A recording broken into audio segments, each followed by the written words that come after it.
Welcome to Private Club Radio, your weekly source for industry education, news and discussion. Broadcasting from Tampa, Florida, ladies and gentlemen, here is your host, Gabriel Aloisi. Hey there, welcome to a special Labor Day edition of Private Club Radio.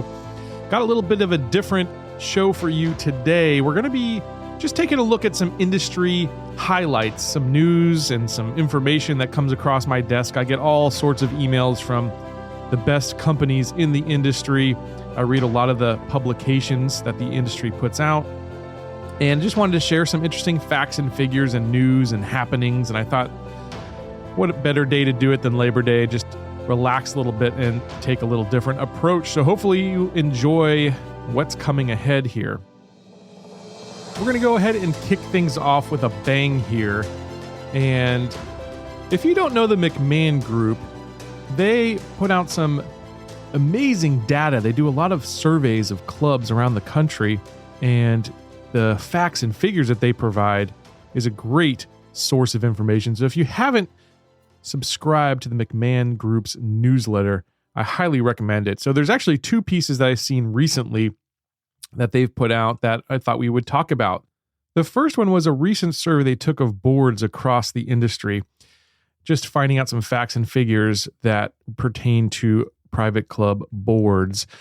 The first fact that kind of struck me was that only 52% of boards at private clubs have a strategic plan. I thought that was a little scary, actually.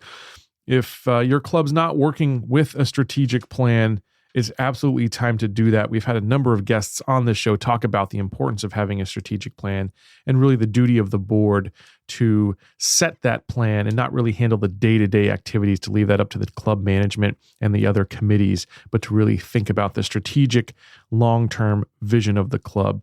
So 52% having a strategic plan, a little scary there. 33%, McMahon found, 33% conduct annual board retreats. I thought that was a pretty good figure there. About 1 in 3 clubs actually conduct a board retreat just to work through some things and maybe let the hair down a little bit. I guess I don't know exactly what happens with the board retreat, but hopefully they get some work done there. 56% have a board policy manual. Again, I think that's maybe a little bit low. I think that just like any job, it should have a job description and it should have a manual of procedures and policies that you should be able to refer back to. So 56% of clubs actually have that. I'd like to see that number increase here over the years. 67% have an orientation program for new board members. Kind of goes hand in hand there with the policy manual. That's something that probably should be done. And if your club's not doing that, think about getting a policy manual. Think about having an orientation program for those new board members. 40% have an operations policy and procedures manual. That's for management. So the boards have actually created a policy and procedure document for their managers. Again, I think that might be a little bit low. If you haven't done that, probably time to think about doing something like that. And then when it comes to nominating committees, 83% have a nominating committee. 72% of the nominating committee are autonomous from the board. So some pretty cool figures on boards and the trends that are happening in our industry there from McMahon. We've had Frank Vane, the president of the McMahon Group, a number of times here on Private Club Radio, most recently episode 33. He's always got some unique perspective to give. So if you haven't heard that, I would definitely recommend you go back there. Let's move on to another piece of information from the McMahon Group that I saw recently. Now, this one was a survey as it relates to security at our private clubs. We all know that security is a hot button issue with what's going on around the world. It's kind of scary when people are driving cars into crowds and all the stuff that's happening around here. And I'm not talking just about the situation in Charlottesville. I'm talking more about the big attacks that have happened in Paris and other parts of Europe. It's really scary stuff. That's a pretty optimistic figure that clubs are taking in terms of their security. But the stats that come next maybe don't back that up. So let's just explore the rest of the stats here. The annual security budget at private clubs, $75,300. I'm not sure if that figure is high or low. to me, it seems maybe might be a little bit low, because if you had one full-time security staff on the team there, you'd probably be looking at $30,000-$40,000 right there. That number seems a little bit low to me, but I'm not an expert in any way in terms of security. Now, 70% of private clubs have a surveillance system. That's a pretty good number, but I think that probably should match the 99% that believe that their club is a safe environment. I think that in today's world, that's sort of a must-have item. So that surveillance system, they have a camera system monitoring their grounds. That's 70% of clubs. 60% of clubs had at least one incident within the last 5 years of some sort of a security breach, whether that was a theft or trespassing or what have you. The most occurring incidents at clubs, there was trespassers, car break-ins, and vandalism. So if your club is 99% of clubs are safe, yet 60% are having these issues, that's something that we can always work on. Moving on, 41% have conducted a vulnerability assessment within the last year when it comes to cybersecurity. That's a glaring hole, folks. We saw what happened with Russia meddling with our elections and everything else that's been going on in terms of cybersecurity and phishing attacks and scams that are happening online. So if you have not conducted a vulnerability assessment, this is the time to do that. And there's 59% of clubs, 59% of clubs that have yet to do that in the last year. That's something worth doing because things change so quick. 63% of clubs actually feel that they're vulnerable to a cybersecurity attack or a breach.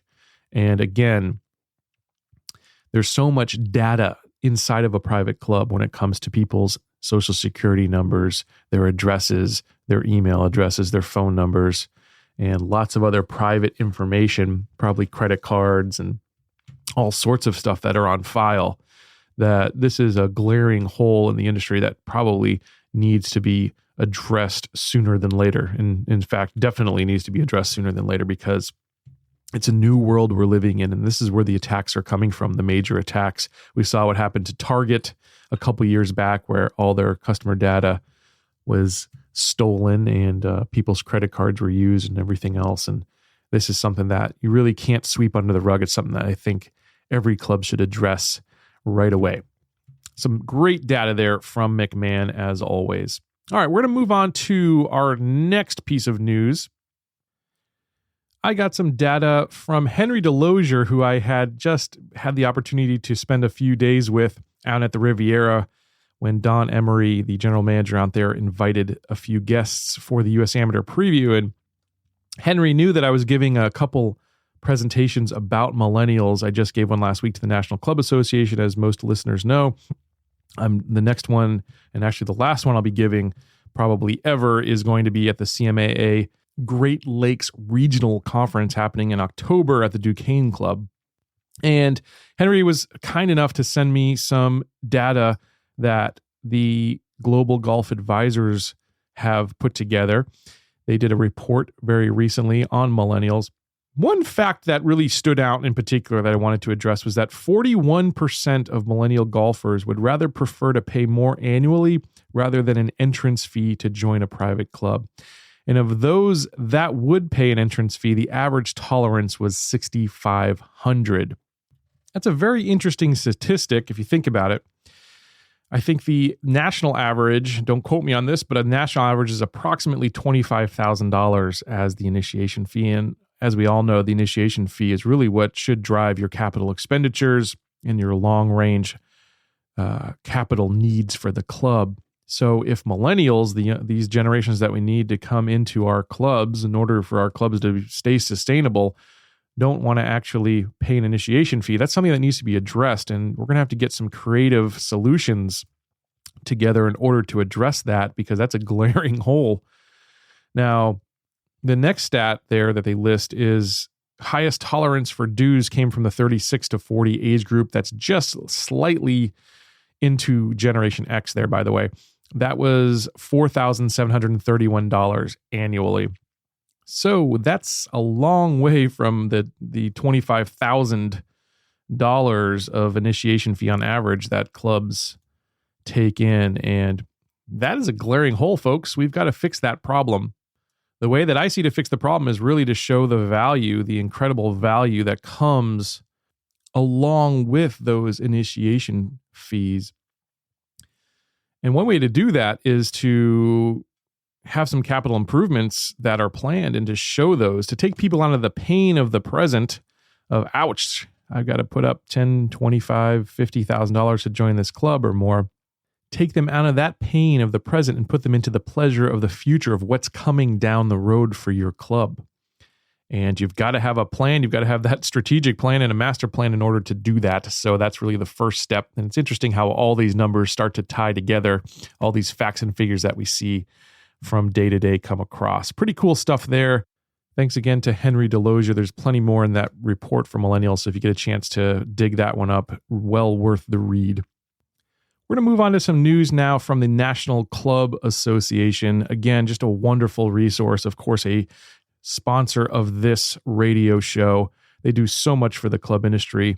And what they're doing now is they're really encouraging folks to donate to the Texas Lone Star chapter of the CMAA because, as we all know, Hurricane Harvey has caused some incredible damage to a lot of the private clubs down there. Henry Wallmeyer, the president and CEO of the NCA, personally donated $1,000, which, just so you know, is not tax deductible, but it's just the right thing to do. And he sent some money that way to the Texas Lone Star chapter. There was a recent email blast. I'm going to read it to you. It's from Joe C.J. Bendy Jr., and he's the chief operating officer at River Oaks Country Club in Houston. Here's what he says. Things in Texas are certainly challenging, to say the least. It's been estimated that over 100,000 homes in the greater Houston area have been impacted. Numerous businesses have been impacted, and buildings in downtown are closed as their basements, parking garages have flooded. Many people will not be able to access the neighborhoods or homes for several weeks, possibly a month in some areas. Evacuations continue to be called for in various areas. There is a concern over the stability of the infrastructure, Addicks and Barker reservoirs to be specific. A few rivers have yet to crest. The city of Beaumont lost their water supply Friday, and rescues continue there as well as other parts of the area. So if you feel so inclined, would ask you to reach out to the NCA or to Texas Lone Star chapter of the CMAA and offer whatever support you can. I've seen on LinkedIn that some clubs have taken in employees from those clubs to let them stay there. Really cool stuff happening, and there needs to be so much more because this is going to be a long recovery process. So I wanted to make sure we put that in there here today. All right, we're moving on to just some interesting events that are happening in the private club industry that I saw. For our UK listeners, we're going to start there because we have a number of those folks listening to the show today. As always, there are a couple of cool conferences, some interesting events happening. First one is the Club Leadership Summit put on by Club Inc. and Neil Flanagan, who's the former director of operations for St. Andrews. Really interesting gentleman there. It's happening in Belfast on December 3rd through the 5th. It's 3 days, 20 speakers, 60 delegates by invitation only. If you're lucky enough to get an invitation, what a great experience that will be. The other event is happening just a little bit before that on November 26th to the 28th. That's the CMAE European Conference. They have a great list of speakers lined up for that one. Looks like it's happening at the Andalusia Hotel in Marbella. Great opportunity to network with your fellow club managers and get educated at the same time. Awesome stuff there. Next little piece of news comes out of the CMAA, the Club Managers Association of America.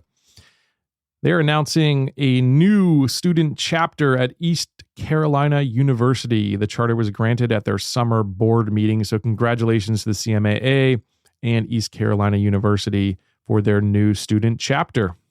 I love to see the young folks getting into this industry that have a real passion for hospitality. And I'm really bullish about the effect that the younger generations will have in management in private clubs. And the last little bit of information I wanted to bring you was from Master Club Advisors. They had their August-September newsletter come out called Club Management Perspectives. They were kind enough to make my article front page news. Does your club need a bikini car wash? That was a fun one. And if you haven't read that or heard that episode of the podcast, definitely check out what MCA is doing. It's just a wonderful resource. Some of the other contributors this month were Kathy O'Neill, who's been on this show. She wrote about 3 goals in 3 months that private clubs should set. Greg Patterson wrote an article, 3 Cheers for Failure. And the quote they use there, never a failure, always a lesson, which is so true there. And just some other wonderful advice being shared in the MCA newsletter, Club Perspectives. If you're interested in that publication, head on over to masterclubadvisors.com and sign up. It's $150 for 1 year, and it's well worth it. The other club newsletter that I would recommend, by the way, is Private Club Advisor. They do some great work over there as well. There's just such a wealth of industry knowledge apart from this show that you should be exploring if you get the opportunity. McMahon Group and the National Club Association put out Club Trends. That's a great one. It's a magazine that comes out, I believe, quarterly. You've got, of course, the staple of the industry, the Boardroom Magazine, Club and Resort Business, who just did an awesome article on Medina and what Robert Cerecci and his team are doing out there. And there's really no excuse to get a great education and to further your career with these resources that are out there. So definitely recommend you do as much reading, as much listening as you can. And just hope that you enjoy the rest of this Labor Day. Thanks for joining me today on this special show. I know you're probably working. Hopefully you get a day off tomorrow just to relax and enjoy the day. If you don't, God bless you anyways. It's a wonderful business that we're all in and an honor to serve. I'm the only one here in my office building today as it stands, but I love being here for you guys and to provide this show each and every week. So thank you for taking the time to listen. I can't wait to see you back here next week. We're going to have an awesome guest joining us on the show, which I'll keep a surprise, but it'll be pretty fun. And see you then. Until next week, here's to your membership success. Private Club Radio is brought to you by the Private Club Agency, the premier marketing and consulting firm dedicated to helping clubs increase and retain their membership. Visit privateclubagency.com to learn more.